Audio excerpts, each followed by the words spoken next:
Hey guys, Sean here. Today, Luke and I are back with another tier list. Today we'll be talking about the upcoming best decks of the January 2024 format. So, without further ado, let's get into it. We have some tiers here. We have... Toss It Back, Fire, Tiers for Tier, Thanks Jeff, and Divide by Zero. Alright, so let's get right into it. A deck we have here that was untouched by the ban list is Branded Chimera, or just Chimera in general. I think it's going to be pretty good. Untouched by the ban list. Ban list did not touch any of the branded cards. Obviously it didn't touch Chimera because it's way too new and it's not even good enough. But yeah, Branded Fusion left unhit. It's a very strong branded variant in the first place. It's already doing pretty good. You know, it's not top tier or anything, but it's definitely like up there. I think it's going to be pretty good going into the new format. I absolutely agree. It has a lot of good starters. It has a lot of synergy with a lot of other decks as well. Just seeing the capabilities of the deck itself, I think it has a lot of potential. I don't think it's going to be like a top tier deck. Probably be high up there, but still, I do have a lot of hope that this will be like one of the decks that people will be exciting for coming in this upcoming format. Now, a deck that is going to dominate the format, at least for a while, will be Labyrinth. Labyrinth is actually insane. Untouched on the ban list, new support coming out, not direct support but a new trap called Transaction Rollback, allows you to banish a normal trap from your graveyard to basically apply the effect again. So you thought one big welcome Labyrinth was bad enough, welcome to two with Transaction Rollback for the low price of half your life points. Even stronger normal traps like Dimension Barrier or things like the Rumor Cannon, anything like that. All the really strong normal traps you can just use again. It's going to be insane in Labyrinths. So yeah, this is going to be probably one of the best decks in the next format. Next up, we're going to talk about Phantom Knights. Phantom Knights was actually treated very well in the ban list. But again, I think enough people have played with Phantom Knights for long enough to know when to like interact with it. So I think Phantom Knights would be in a good spot in Tiers for Tier right now. Main reason because two big things happened. One is being Ib the World Chalice got limited to one. So that's actually a nice little engine that you're able to throw into Phantom Knights and end on some crazy boards. Of course, being with Appaloosa, Borlo Savage Dragon with a few negates on it and stuff like that. But also Terror Tops, since that's being semi-limited now. That gives Phantom Knights a lot easier ways to go into their rank trees to really set off their plays. So I think Phantom Knights is definitely coming back in a big way. I think a right spot for it would probably be Tiers for Tier, mostly just because the fact that Phantom Knights are finally able to like consistently set up a good board now, and this is definitely something we're probably going to be dealing with come January. The thing about Phantom Knights is that they have been seeing more play recently with the new Horus cards and with the Adventure Engine, and now they just have, you know, all this new stuff coming out. So the deck's definitely going to see a lot more play, and I feel like it's going to see some success. Next up, we have some sadness here. Okay, let's be honest here. Rika got hit really bad. Rikus and Avalon got hit pretty bad. So getting our Dryas and Healer hit to 1 really sucks for the deck. It just lowers the consistency, makes it so much harder to play through hand traps. It makes us have to kind of go through hoops in order to get the Jasmine searches off. Still possible, thankfully, so it was a better hit than hitting Jasmine. But it definitely really hurts. I don't think the deck is dead. I think it got hit very hard. I don't think it's even going to be like high rogue, you know. I think there's a chance. When the new Aromage support comes out, that's when the deck's coming back. But for now, I think we have to wait maybe a format for the new support to come out, and then we're back, boys. Matt Mech, they weren't really doing anything, but Konami still decided to screw him over anyways. Yeah, completely banning Circular altogether was kind of crazy. I mean, putting it to one didn't really kill the deck per se, but it definitely dampened how many people were playing it and bringing it to events. Then again, Matt Mech Circular is a one card combo starter, so it is very, very good.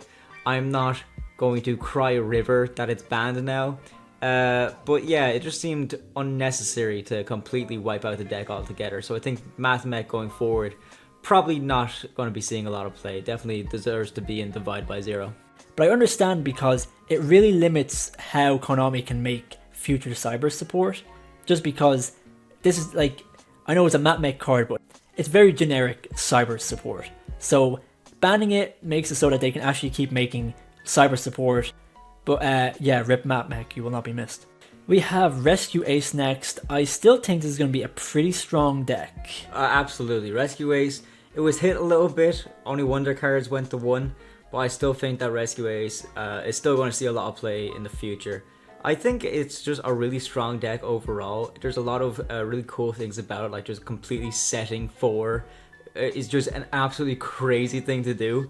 But yeah, I don't really see this deck really going anywhere. It was merely grazed by the ban list, not exactly hit, I'd say. However, a deck like Unchained was a hit a bit harder just because of the nature of the deck. So I do think Unchained got the short end of the stick on this ban list. Hitting Sharvara really hurts the deck. You lose a lot of consistency in your plays. I still think the deck's going to be playable. The Live Twin engine might be splashed into this deck more often now. We might be seeing a lot fewer Unchained decks played pure, which is fine by me because I think Live Twin's a cool engine to put in the deck. Pure Branded. I think Pure Branded is about here. Maybe let's be a bit fair and put it down here. Yeah, it's better than Phantom Knights, but it still deserves to be in the same row. I think people are staying away from Pure Branded now. I mean, you still get a few tops with Branded Despia and stuff like that. But honestly, when you're looking at branded decks per se, they're mostly like centered around something else. I think Branded Bestials is a very, very good contention for like a deck you would see more than most other ones, considering that Bestials are just a really good matchup no matter what they're going against. But considering that everyone kind of knows how to play around Branded, everyone knows to Ash the Branded Fusion, things like that, you can like learn how to counter it and stuff like that. So it could come to a stage where it's getting a bit repetitive now. But I still think it's a strong deck. Definitely deserves the spot where it is right now. We have Runics. It's a bit tough to say where Runics go. I have high hopes. I think you're right putting it there. Honestly, Runic Bistio was a crazy idea. It was absolutely great.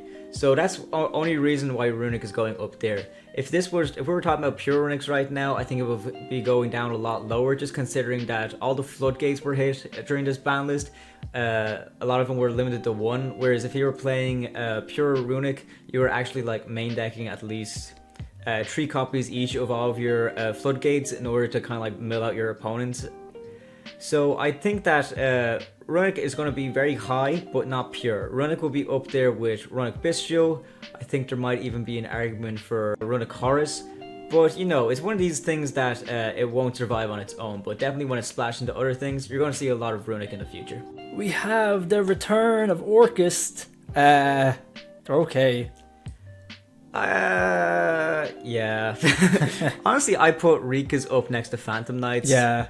And then leave Orcust there. Orcust is great. I think Orcust is going to be a lot of fun. I'm really excited for this, just because Sean and I didn't play True Toss format, so it's cool to see a bunch of these decks coming back. I've looked at a few builds with Orcust. I'm actually really excited. One I'm actually like really excited for seeing its future is definitely Orcust Horus. I think that deck will be absolutely crazy. What I really like about it is the fact that it's like a really graveyard heavy deck, but which unfortunately can be countered right now. I feel like a bunch of the decks they're ready to kind of like side in to get some graveyard disruption, whereas this deck, its sole purpose is to go by the graveyard. So it could be countered, and I think people are going to be prepared for that. But, you know, it's just honestly really exciting to see Orcust kind of making some moves going forward. And also the fact that you're able to mix it with a few different decks. Orcust Bestials would be really cool. That might be one that I'd be interested in building. But also even like Orcust Striker was kind of back as well. I think Orcust is going to be one to look out for. Maybe we just don't understand because we didn't play True Toss format how like groundbreaking this deck was. But I'm excited to see what it does. I definitely think it's worth a mention, but I'm not really sure how high it's going to rank right now. Next up we have Fire Kings. I think Fire Kings are pretty high up there. I'm going to say about, okay, not better than Rescue Ace, but about here. Yeah, Fire Kings I'm really excited for. I bought the 3 structure decks of Fire Kings and kind of like put them together. But the main way people are playing Fire Kings now, especially in the OCG, is with Diabellstar. Diabellstar is absolutely crazy. The reason why I'm probably like not going to be playing it is just because the Diabellstar cards are really expensive. Like, you want to be running 3 copies of Wanted, and just at like 80 euro per copy is just not really worth it to me. But the fact that I've been like playing around with it and testing out different variants, what I'm really liking right now is sort of like a Dogmatica Tri-Brigade Fire Kings, and I think that's a lot of fun. Fire Kings are just very versatile. They kind of have reminiscence of a bunch of other archetypes. One thing that you can see reflected in Fire Kings is dinosaurs, in the sense that you're able to just destroy your monsters in order to get effects from them. And also, here's the thing with Fire Kings as well, when it comes to the board wipes or like the popping and stuff like that, Fire Kings can pretty much play through that. So the main thing that you're going to be like siding to go against Fire Kings will be the likes of Evenly Matched, because it's non-destructive removal. But just the fact that a lot of other decks use destruction in order to destroy your opponent's board, Fire Kings are really good at playing through that. And the fact that they have 2 monsters which you're able to just have on the field, one being inbuilt monster negate, another being an inbuilt spell and trap negate, and the fact that they're able to not only do their primary negate, but also after doing that they destroy one other fire monster in your hand and on the field in order to get further benefit. I think Fire King is going to see a lot of play in the future. And the fact that it was first released in the structure deck means accessibility, so yeah, definitely going to be seeing a lot of Fire Kings coming in this January format. Okay, Mannadium, I think maybe you can make the argument that it's better now after the ban list than Rescue Ace, but I think for now we'll keep him here. Mannadium wasn't hit at all. Crimson Dragon's still legal. Red Dragon Archfiend King Calamity is still legal.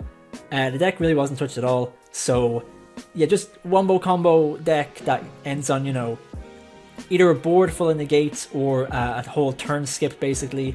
Yeah, it's pretty good.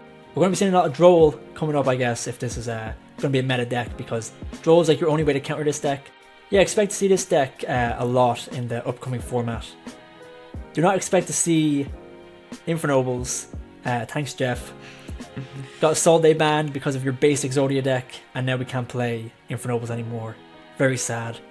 Yeah, honestly, I would put Infernobles below Orcus, just because Infernobles kind of work on their own. Orcus can work with a lot of different things. I guess so, but I feel like if you were to play one or the other, you would be better off playing Infernobles, but I still think just seeing the potential of Bestial Orcust and also Horus Orcust, I think there's more to talk about than Infernobles themselves.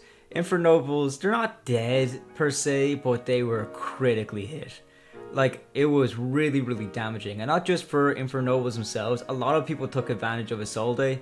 Isolde is like a really nice generic piece of warrior support for whatever warrior deck you're playing, but it was absolutely crucial for Infernoble. So I think that Infernoble is definitely not as dead as Mathmech, but definitely like bleeding a lot right now. Alright, we have Pearly. Probably about here. Pearly's still very strong. Didn't really get hit on the ban list. I think they put Sleepy Memory to 2. Yeah, it didn't get hit too bad. You can still go My Friend for 1 Delicious and then 2 of anything else. So I'd actually put Pearly up a bit higher. I'd put it on Toss It Back, because Pearly is seeing a lot of play. Just from what I'm seeing, I think Pearly is one of these decks that it's just annoying to go against at towers. And if they're able to go off and set up their towers, it'll be really, really hard to interrupt. With the likes of Rescue Ace and whatever, when they're like building up their big board, you can kind of chip away at it. But with Pearly, they have sort of a little board, but an annoying one at that. Finally, we have Tier. I know we should put it in tiers for Tier, but it got hit very badly.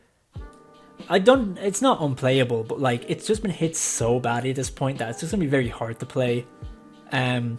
We have all the names at 1. We have no Ishizu cards left. And it's going to take a while for the new Lightsworn support to come out to really give this deck a chance. So for now, yeah, no one's going to be playing Tier anymore. Tier is dead, but only for a little bit. Because whenever they try to kill Tier, it just keeps coming back. So we'll see how that goes. So that's it for the list. Let us know what you think in the comments. Obviously, we're not fortune tellers. We can't tell how the next format's going to go. But I think this is a fair guess based on how the decks were hit and, the new support coming out. I think it's fair to say that Labyrinth's going to be the best. I think it's fair to say that Mathmech is dead. So, so let us know what you think in the comments. And also give us suggestions for tier lists we should do in the future. Thanks for watching.